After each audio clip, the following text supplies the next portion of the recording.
میں دعوت خطاب دینے لگا ہوں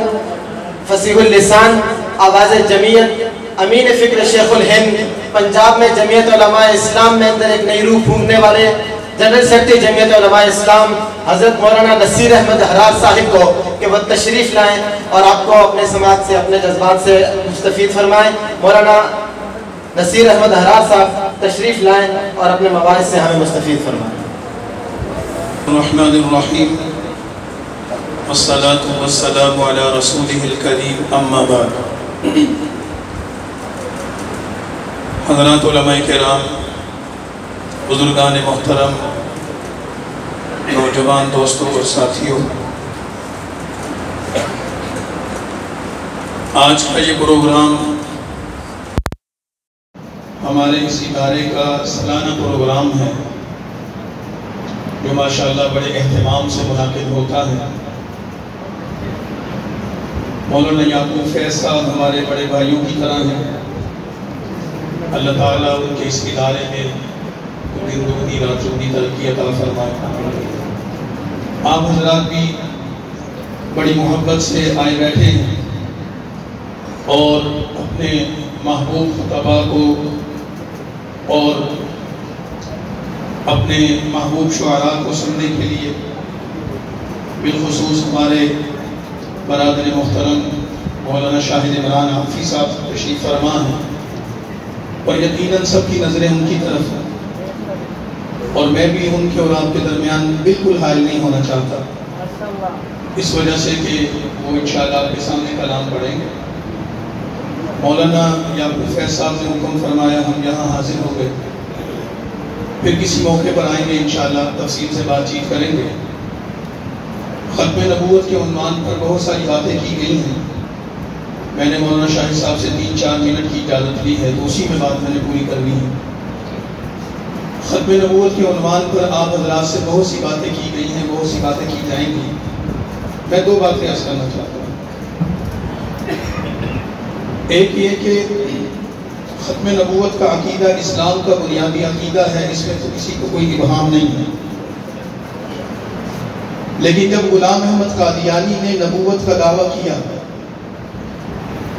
تو اس نے اسلامی سوسائٹی کو یا مسلم سماج کو ایک ایسی چیز کی طرف متوجہ کرنے کی کوشش کی جو ان کے ہاں ناقابل تصور ہے، یعنی رسول اللہ صلی اللہ علیہ وسلم کے بعد کسی نئے نبی کا تصور مسلم سماج کے ہاں ناقابل قبول چیز، ایسا ہے کہ نہیں؟ جب اس نے یہ بات کی، یہ دعویٰ پیش کر دیا اور اس پر اس نے اپنی تقریروں اور تحریروں کے ذریعے زور لگانا شروع کیا کہ میں نبی ہوں، تو سماج کو اس برائی اور گندگی سے بچانے کے لیے علماء نے محنت کی، مبلغین کی جماعتیں نکلی، داعی نکلے، خطباء نے، واعظین نے، مصنفین نے اپنی زبان و قلم کو وقف کر دیا اور سماج کو اس برائی سے بچانے کے لیے، اس فتنے سے بچانے کے لیے محنت کی، اور الحمدللہ وہ محنت اس کانفرنس تک جاری ہے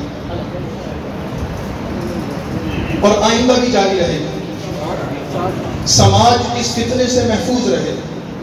مسلم سوسائٹی کے افراد کا عقیدہ پاکیزہ رہے اور وہ ختم نبوت کے عقیدے پر قائم رہیں، اس کے لیے سماجی محنت، دعوت، تبلیغ، تصنیف، خطاب، کانفرنسیں، جلسے، یہ میری ایک بات ہے۔ ہمیں اس کانفرنسوں کے سلسلوں کو انشاءاللہ جاری رکھنا ہے۔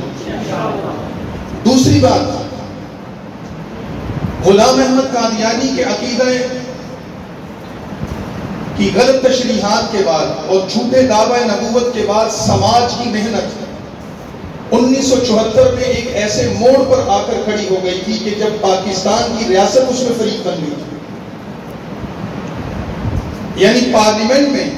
قادیانیوں کا مسئلہ زیر بحث آیا اور سماج کے وہ نمائندے علماء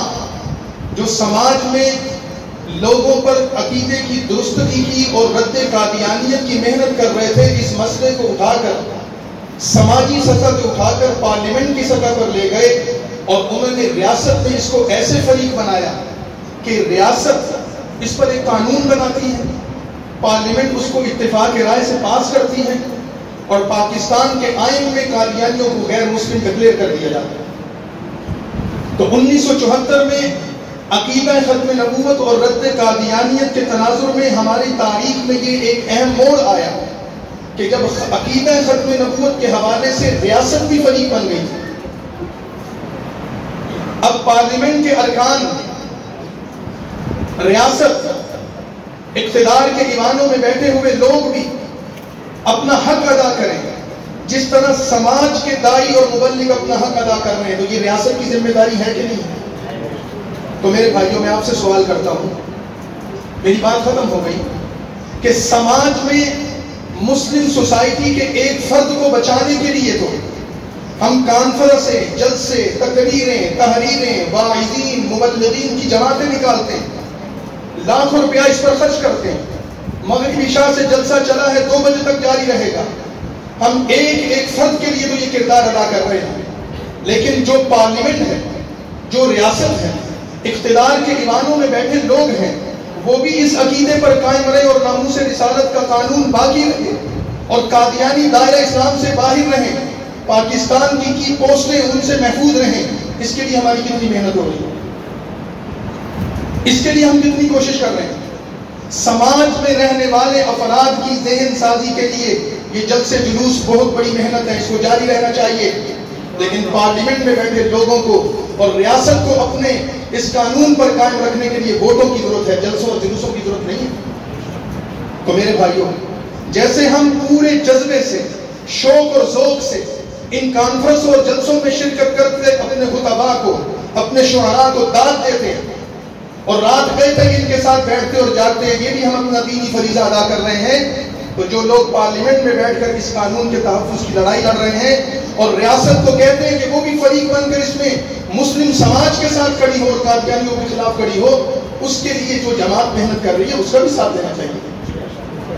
جس طرح اس جلسے میں آنا عبادت ہے، اسی طرح ووٹ کے دن ان لوگوں کو جا کر ووٹ کاسٹ کرنا یہ بھی کوئی عبادت ہے۔ ختم نبوت کے مسئلے پر ہمارے دوست یہ بات کہتے ہیں یہ غیر سیاسی مسئلہ ہے۔